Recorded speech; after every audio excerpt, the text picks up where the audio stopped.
I didn't think the floor would fall out this fast. Actually, wait, I knew it would happen. I just didn't expect it to trigger a full-blown algorithmic panic in late February. Right now, a lot of you are holding off. You saw the CES coverage, you're looking at the glare-free marketing for the 2026 TVs, and you're waiting for the LG G6 or the Samsung S95G to drop. And look, I'll be honest with you, that is going to cost you heavily. I've had both the 2025 S95F and the G5 in the testing room for a year. The way the G5 handles thermal throttling, the way the S95F cuts through midday living room glare, these are peak panels. The performance gap between these and the incoming 2026 models, you're looking at maybe an 8% brightness bump that you will literally only notice if you have a reference monitor sitting right next to it in a pitch black room. But while the reviewers are hyping the new stuff, Best Buy and Amazon are quietly in a massive price war. The market for the 2025 flagships just absolutely collapsed. We are talking 65-inch Tier 1 OLEDs crashing well under the $1,800 barrier to clear warehouse space. Hi, this is Chris Walker.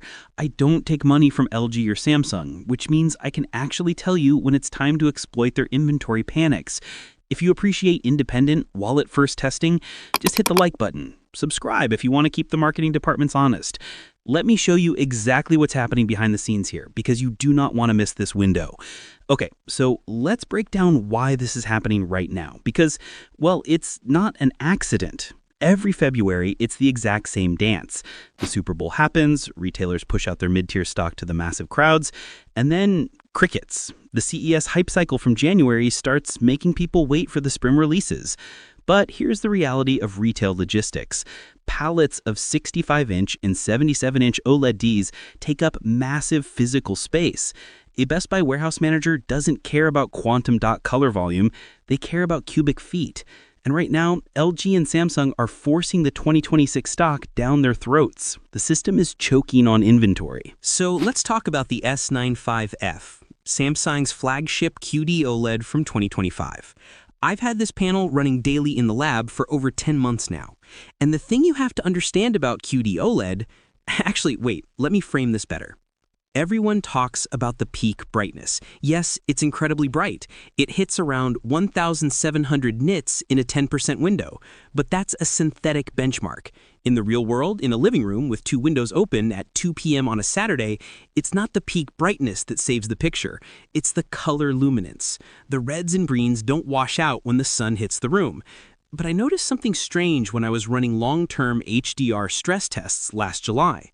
When you push this panel hard, I'm talking a 4-hour gaming session on a PS5 playing Cyberpunk or running massive 4K Blu-ray files, the heat dissipation on the back of the S95F, it gets noticeably warm right behind the mainboard. It's not dangerous, it's well within spec, but it tells me the 2025 processor is working overtime to manage the power draw. And that's exactly why the upcoming 2026 S95G exists. They didn't really invent a new panel. They just threw a slightly more efficient heatsink and a tweaked algorithm at it to claim a 10% brightness boost. That's it.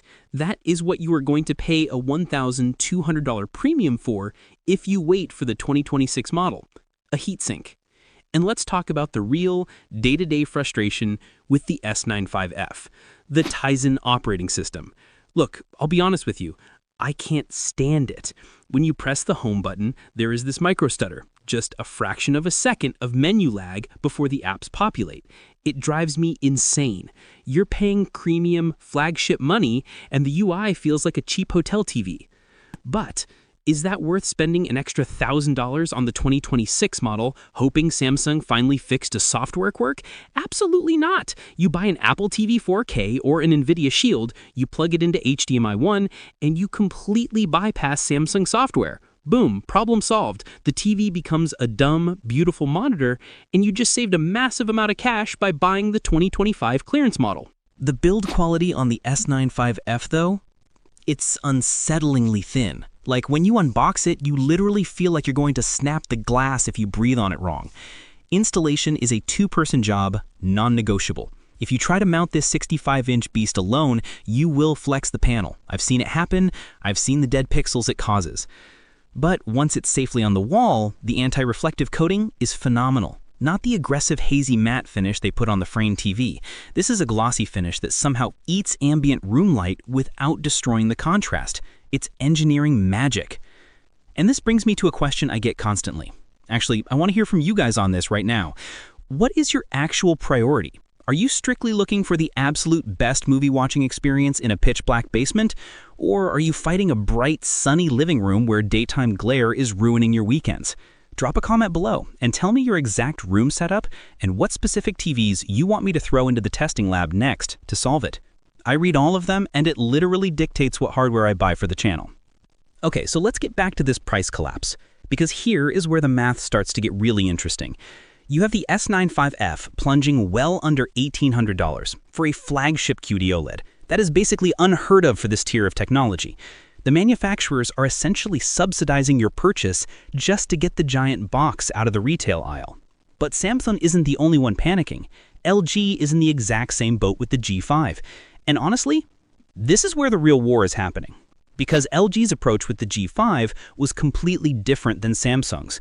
The S95F relies on quantum dots.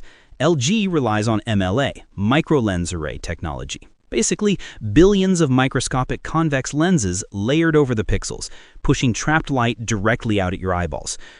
It sounds like a total marketing gimmick, right? I thought it was. I completely dismissed it when they announced it.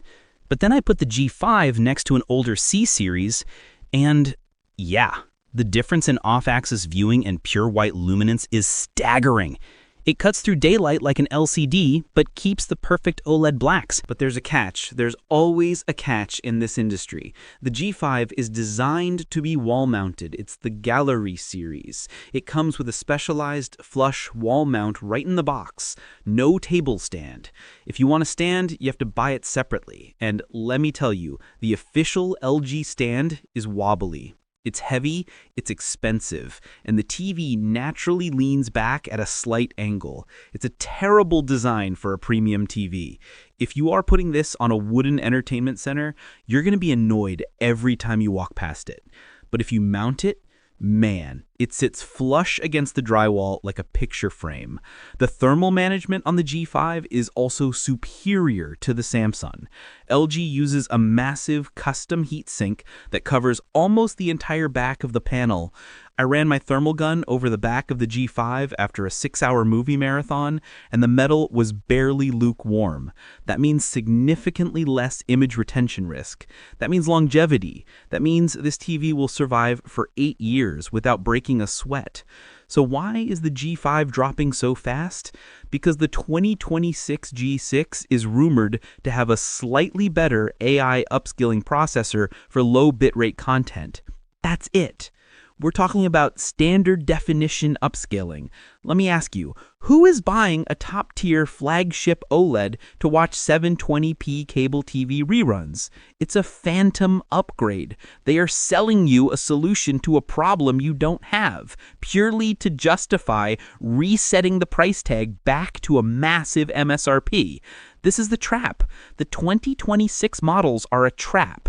The reviewers get flown out to these fancy corporate retreats, they get wined and dined, they see the new TVs in perfectly controlled pitch black environments with custom graded demo footage, and they come back and tell you it's a massive leap forward. It's not. It's an iterative, tiny step disguised as a revolution. If you have unlimited money, sure, wait for the G6, wait for the S95G, pay the early adopter tax so you can brag on Reddit. But if you care about value, if you actually want to get the maximum performance per dollar, this window right now, this post-Super Bowl pre-spring liquidation event, this is it. So let's actually put these panels head-to-head in a room that isn't a showroom floor. Because taking these out of the perfectly curated windowless Best Buy lighting and putting them in a normal house completely changes the math. And it exposes a lot of things the spec sheets conveniently leave out. If you look at the raw data, you'd think the Samsung S95F and the LG G5 are basically identical, trading blows. But the ownership experience, they are entirely different machines. Let's talk about the elephant in the room that I haven't mentioned yet, the Sony A95L, or whatever minor revision Sony puts out this year. I bring this up because every time I talk about LG and Samsung, Half the comments immediately ask, why not just buy the Sony? And look, I used to be that guy. I used to tell people to just buy the flagship Sony and be done with it because their image processing is essentially God tier. If you watch a lot of low bitrate sports, like a messy 720p football broadcast over cable, Sony's XR processor cleans up the macro blocking and the compression artifacts better than anybody else on the planet. It's not even a debate. But wait, let me look at the pricing reality right now. You are paying a massive, massive Sony tax. You're looking at a $1,000 premium, sometimes more, for the exact same underlying QD-OLED panel that is sitting inside the Samsung S95F. Samsung Display manufactures the panel, they sell it to Sony, Sony puts their brain inside it, slaps a premium badge on it, and charges you an extra grand. And the physical footprint of the Sony? It's infuriating. The legs on their flagship TVs sit at the absolute extreme edges of the panel. If your media console isn't at least 60 inches wide, you literally cannot set the TV down. It will fall off the sides. You are forced to wall mount it or buy a new piece of furniture. Samsung gives you a heavy, solid center pedestal. It fits on anything. So unless you have an unlimited budget and an obsession with watching old DVDs, the Sony is mathematically a terrible buy right now during this clearance window. You cross it off the list. Which brings us back to the real fight, the S95F versus the G5. And this is where things get weird, because the things that will actually drive you crazy about these TVs have nothing to do with picture quality. Let's look at LG's firmware, specifically how LG handles dark scenes. There's a feature built into LG OLEDs called ASBL, Auto Static Brightness Limiter. It's designed to prevent burn-in if it detects a static image, like a news ticker or a HUD in a video game. Great concept, but in practice, if you are watching a movie that has a long, dark dialogue scene, think something like Ozark or House of the Dragon, where two people are just talking in a dimly lit room for 5 minutes, the LG algorithm gets confused. It thinks the scene is a static image, and it slowly, aggressively dims the panel. It gets so dark, you literally think the TV turned off. You find yourself sitting there, grabbing this bulky, glossy, fingerprint magnet LG Magic remote and hitting the volume up button just to wake the screen back up. LG claims they issued firmware updates to fix this, and they have made it better on the G5, but I still catch it happening. I caught it doing it twice last week during a 4K Blu-ray playback. It pulls you right out of the movie. Samsung, on the other hand, doesn't have that aggressive dimming issue, but they have a different problem. Out of the box, Samsung's color processing is frankly insulting.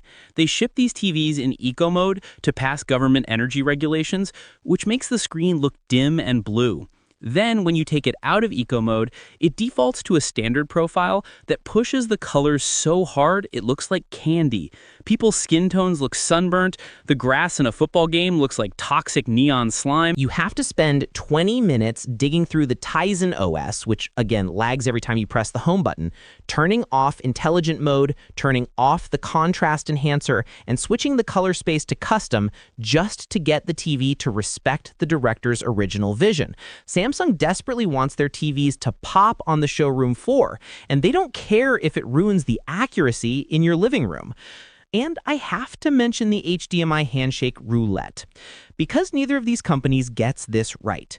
You buy a $1,800 flagship TV, you buy an $800 Dolby Atmos soundbar, you plug an Apple TV in, and you expect it to just work. But HDMI CEC, the protocol that lets one remote control everything, is a complete mess on modern TVs. I've noticed the Samsung S95F has this infuriating habit where if you turn the TV on using your Apple TV remote, it occasionally forgets to wake up the soundbar. So you have a gorgeous 4K picture with absolute silence. Then you have to find the actual Samsung remote, which is tiny, solar-powered, and constantly lost in the couch cushions, switch the audio output to internal speakers, and then switch it back to HDMI ERC to force the handshake. LG handles the audio routing slightly better. Their ERC port seems more stable. But the G5 has a weird quirk with PC gaming.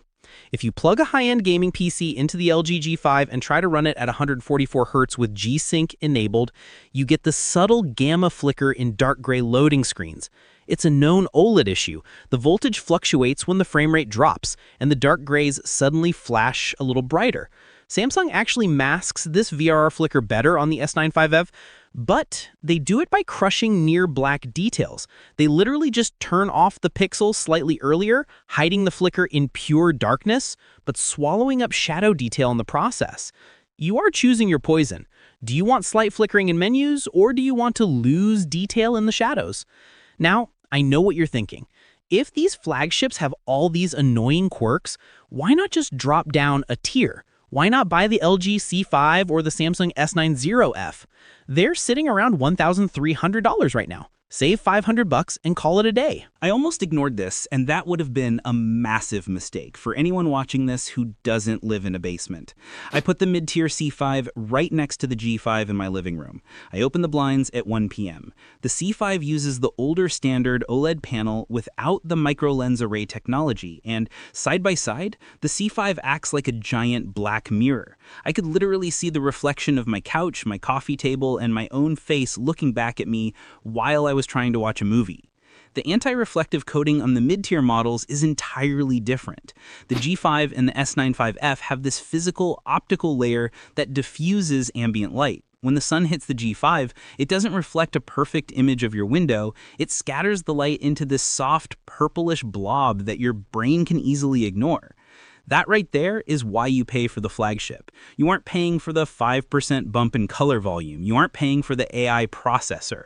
You are paying for the physical hardware coating on the glass that allows you to actually use the television during the day without closing blackout curtains. And it comes down to longevity too. I mentioned the thermals earlier, but let me explain that better. Heat is the absolute enemy of organic light-emitting diodes. Heat causes burn-in, heat degrades the blue pixels faster than the red and green ones. Because Samsung pushed the QD OLED panels so incredibly thin, the top half of the S95F is thinner than an iPhone. There is zero physical mass to absorb heat. All the processing, all the power supply, it's all crammed into a thick plastic box at the bottom center of the TV. That creates a thermal hotspot. LG went the opposite route with the G5. The entire television is uniformly thick. It's about an inch thick all the way across the back, and that entire backplate acts as a giant passive heat sink. When you touch the back of the G5 after it's been running for a few hours, the heat is evenly distributed across a massive surface area. If you are the kind of person who leaves CNBC or CNN running in the background for 6 hours a day with those static red and white news banners, I would be terrified to do that on the Samsung. The LG's thermal mass gives it a massive physical advantage for long-term survival, so the decision starts to narrow down entirely based on the physical reality of your room and your habits, not the spec sheet. But to actually make the final call, we need to group these by who should actually be opening their wallet right now and who is about to make a $1,000 mistake. So let's group these TVs by who should actually be buying them right now, because buying the wrong flagship is honestly worse than just buying a cheap TV. If you buy a cheap TV, you know it's cheap. If you drop $1,800 and the thing annoys you every single day, that's a special kind of regret. I know what you're thinking, you just want me to tell you which one is better, but it doesn't work like that. Let's start with the S95C. Who is this actually for? If you are a heavy gamer, or if you watch a ton of modern, highly stylized HDR content like anime or sci-fi movies where you have bright lasers cutting through pitch black space, the QD OLED panel in the Samsung is untouchable. The sheer color volume it can push at high brightness without washing out into plain white, it's intoxicating. When you play Spider-Man and swing into the sunset, the reds and oranges literally look like they are glowing off the glass. But, and this is a massive but, you have to be okay with the physical reality of owning it. You have to accept that Tizen is going to lag when you try to switch from YouTube to your Xbox. You have to accept that the panel is terrifyingly thin, and if you have kids throwing toys around the living room, a direct hit to that 4mm glass edge is going to destroy the television instantly. There's no thick bezel to absorb the impact. And you have to accept that tiny, solar-powered remote. I lose it in my cook cushions at least twice a week. It's too small. It slips right between the fabric. If that one feels like overkill, this next one is where the math actually starts to make sense for about 80% of the people watching this. The LG G5 is for the homeowner who wants the television to look like an architectural decision, not a dorm room toy. The G5 is built like a tank. It's heavy, it's thick, and the wall mounting process, look, I'll be honest with you, installing this thing is a weekend project. You have to cut into your drywall to recess the power and HDMI cables if you want it to actually sit completely flush against the wall, like they show in the commercials. If you don't recess your cables, the TV pushes out about ½ an inch, and it completely ruins the illusion. But once you deal with the drywall dust and the heavy lifting, the G5 is the most reliable, bulletproof OLED I've ever tested. The heatsink manages thermal loads so well that I simply do not worry about burn-in anymore. You can leave a sports game paused for 20 minutes while you go make lunch, and the panel barely gets warm. The WebOS menu interface, while completely cluttered with ads, which is a whole different frustrating conversation, is incredibly snappy. The cursor just flies across the screen without that Samsung micro stutter. Here's where it gets weird though. If you put the G5 on a media stand instead of the wall, you ruin its entire value proposition. The official LG stand you have to buy separately tilts the TV backwards slightly. It catches the overhead lights in your ceiling and reflects them right into your eyes. If you aren't going to put it on the wall, do not buy the G5. So what are the verdicts? Who wins the massive 2025 closeout crash? If we are talking about best value, the absolute best bang for your buck television on the market right this second is the Samsung S95F. At under $1,800 for a 65-inch, the picture quality to price ratio is fundamentally broken. You are getting referenced here master monitor level color saturation for the price of a mid-tier LCD from 3 years ago. You buy the S95F, you put it on its included heavy-duty center pedestal stand, you plug in an Apple TV 4K to completely bypass the terrible Samsung menus, and you have the ultimate living room theater for the next 5 years. But the best overall television, the one I would actually trust to bolt to my wall and not touch for a decade, that goes to the LG G5. The micro lens array technology fixes the brightness problem OLEDs have had for a decade. The thermal mass of the chassis protects your investment, and the anti-reflective coating handles daytime viewing beautifully. It is a mature, fully baked piece of hardware without the experimental quirks of the Samsung. I'm going to leave you with this. Right now, the marketing machine is spinning up for the 2026 models. You are going to see a flood of videos in the next few weeks telling you that the LG G6 has an AI Alpha 11 processor that completely changes how you watch movies. You're going to see charts showing a 10% increase in specular highlight brightness on the Samsung S95G. It is noise. It is designed to make you feel like your technology is obsolete so that you will willingly pay a $1,000, $1,200 early adopter tax. I've looked at the underlying panel tech. The leaps between 2025 and 2026 are microscopic. They are firmware tweaks and minor heatsink adjustments packaged as revolutions. The real smart money, the buyers who actually understand how this industry works, they wait for exactly this week. They wait for the retailers to panic. The S95F and the LG G5 are sitting at historic price floors right now because warehouse managers need cubic space. That's it. That's the entire secret of the TV market. I've put links down in the description below to the vetted retailers currently pushing these liquidation prices. I update those links daily to ensure they point to brand new, factory-sealed stock, not refurbished panels or third-party marketplace scams with dead pixels. If you are going to buy, use those specific links to make sure you're getting the safe versions that avoid the early hardware revision traps. Don't wait for the 2026 models. The crash is right now. Get your panel, get it set up, and just go enjoy your movies. I'll see you in the next one.